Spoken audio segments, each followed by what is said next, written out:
Shalom Aleichem. One of the most fascinating ideas that we learn about Chag Shavuot that's coming soon is mentioned in the Gemara, Shabbat, Peichet Amud Bet. The Gemara over there tells us a story about Moshe Rabbeinu that went up to Mount Sinai to receive the Torah Kedosha from HaKadosh Baruch Hu. But the angels were refusing to give over the Torah, and they went to protest in front of Hashem and said, "Are you giving the Torah to flesh, to a human being, to somebody so earth that involved in mundane worldly things? How is that possible? The Torah is so elevated, is so spiritual, is so godly. Why is it that you're giving it to Moshe Rabbeinu and to Am Yisrael?"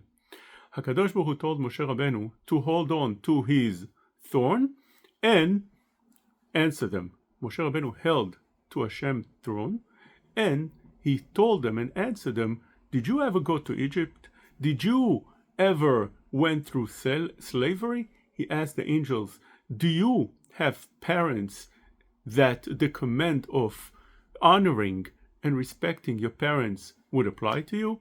Do you have an involvement in work that the Torah would command you to keep the Shabbat?" and so on.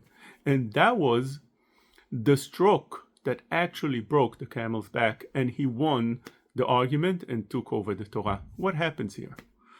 What happens here, the Mefarshim explain, is that HaKadosh Baruch Hu didn't just give the Torah on Chag HaShavuot to Am Yisrael. He didn't just share his wisdom in the Torah, but actually handed over. Now Am Yisrael are the new owners of the Torah. Beforehand, the Torah was elevated in Shamayim, in the spiritual worlds, and now Am Yisrael are the new owners. They took ownership over the Torah. That means that Am Yisrael now are the one in charge to decide what the Torah actually should imply. What's the halacha? Who decides what the halacha? Those are the rabbis. It's not even a Kadosh Baruch Hu.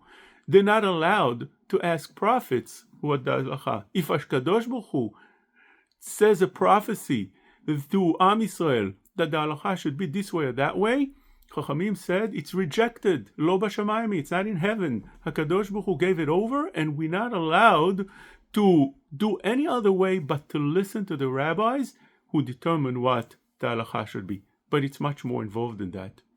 According to the Kabbalah, if you want to see, Nefesh HaChaim explains this in length on the first perek.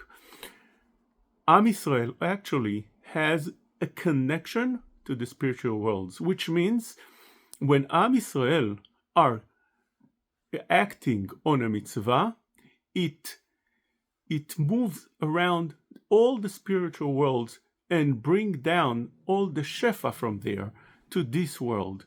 It changes a lot of things in the spiritual worlds up there where we can't even understand, but that's what happens. And so does a sin.